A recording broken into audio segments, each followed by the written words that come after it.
Hello, everyone. Welcome back to Manage the Wild. I'm your host, Nick Madsen. There's a lot going on. Cracker shells firing into fields, hazing out deer and elk, and cougar calls are coming in. So this week has been pretty busy. Last week, though, was a little exciting. I haven't had time to sit down and talk about it yet, but I got a call about 7:30 in the morning from the biologist, and he said that there was a cougar sighted near a cemetery, and I said, "Are you sure?" Because we get a lot of these. And he said that it walked a few yards in front of law enforcement, city law enforcement. And so we need to go in and see if we can locate it. So that was about 7:30. I got there by 8 o'clock. And we were searching all the different trees, all the different apartments, because it was up by Utah State University. And we just, we could find tracks, but we couldn't locate it. Then another call came in that it had moved about a half a mile from us and was in a yard there. So we run up to that place and we locate it. And it was laying to the side of the house, but at the time we didn't have a trap or we didn't have any drugs on us. So the biologist had to run back and grab all that. So my job, being the only one from the biology side with the division, is to work with law enforcement and make sure landowners or the people who are in the neighborhood are staying safe. Try to encourage them to walk on the different side of the street, or to just not progress down the street that we're trying to block off. Our whole goal is to keep that cougar calm. Obviously, that cougar knew that something was going on, and they just didn't like it, but it didn't feel comfortable moving anywhere else. That's probably some of the most difficult time right there, is when you're waiting for the drugs to arrive, trying to keep the whole situation calm, trying to notify everybody in the neighborhood to stay inside, keep their dogs inside. And everybody in this area had dogs, I swear. Everywhere we went, dogs were barking constantly. And so it was just that common theme of making sure that we are communicating. This is going to be a little excerpt from the interview that went about as well as it could have. You know, you're dealing with a wild animal. They can go all kinds of directions, do all kinds of things. Luckily, we were able to get it in a place where it held tight, and we were able to get a dart in it. It, however, gave several homeowners a good scare, including the couple that was home in that house there as the cat. So we were able to get it cornered in an area. The drugs arrived, and we loaded up the drugs, which takes a minute. And everybody's wanting you to hurry, but you're dealing with ketamine and a few other drugs, and so you just got to be careful the way you're doing it. So it's not as quick as people want it to be. We get the dart, the drugs loaded up, we get it in the dart gun, and we know where it's at, and we start walking, and immediately that cat bails. I don't know what set it off, but it just took off.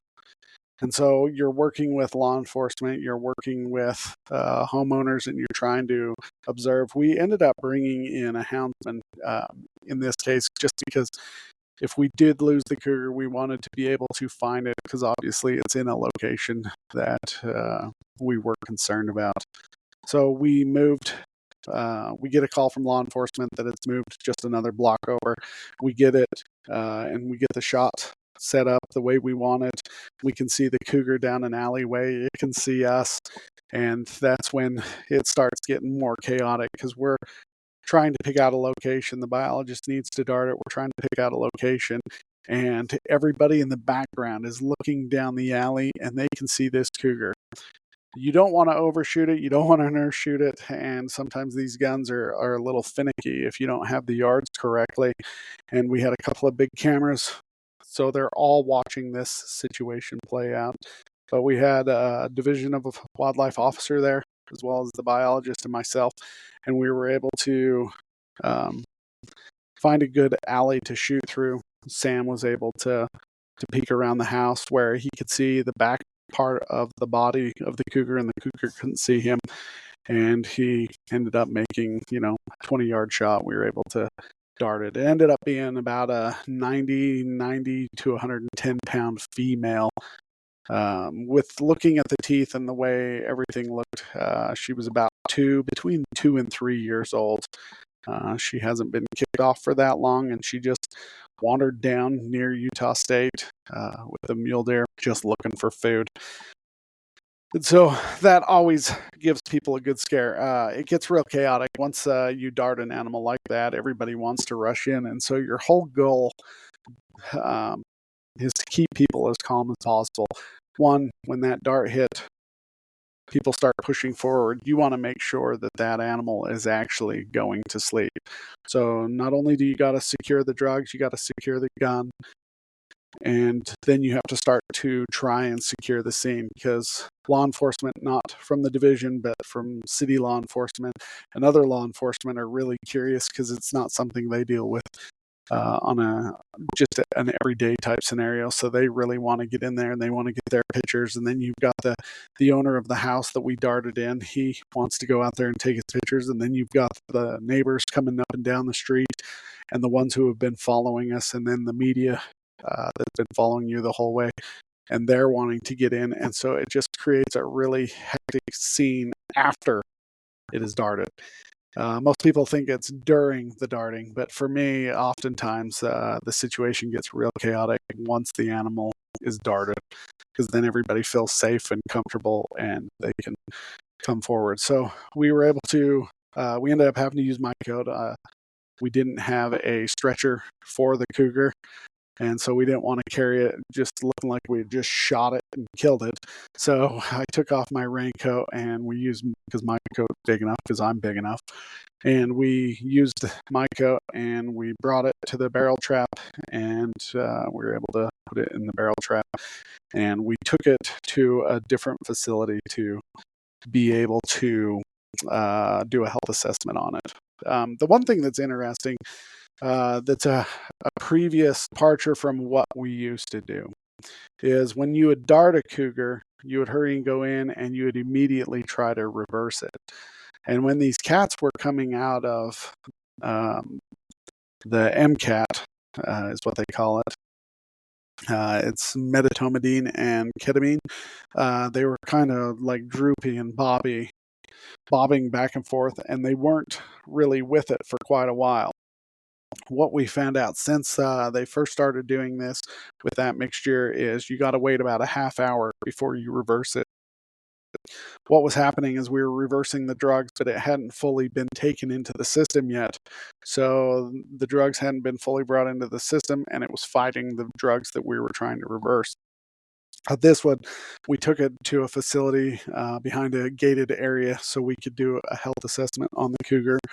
And we looked over everything. She was fat and healthy looking, and we were able to release her. What was interesting is when we reversed her, from previous experience, she popped to it really quick.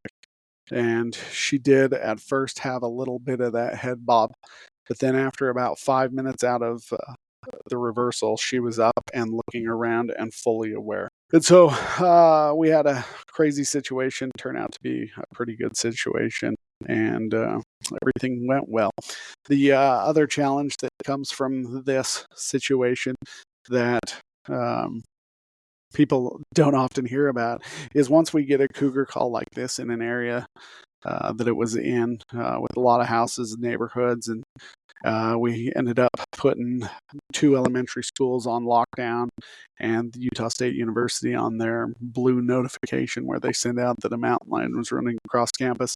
We get a lot of calls afterwards that people are all of a sudden seeing cougars everywhere. And maybe they are, maybe they aren't. But we do go out and we check every call to verify that it isn't a cougar. But we do see an increase in cougar calls, whether it's a house cat or a fox or a yellow lab, or in today's situation, I just got back from one, it was a raccoon. But people, they start to see a lot of things, or they are noticing things that they haven't previously noticed. So it's kind of interesting. But it ended up going really well. Biologists did a really good job. Law enforcement did a good job of controlling the scene and making sure everybody was safe. And it was a good week to start my job at. So it was a very interesting one. All right, you guys have a great day. Stay wild.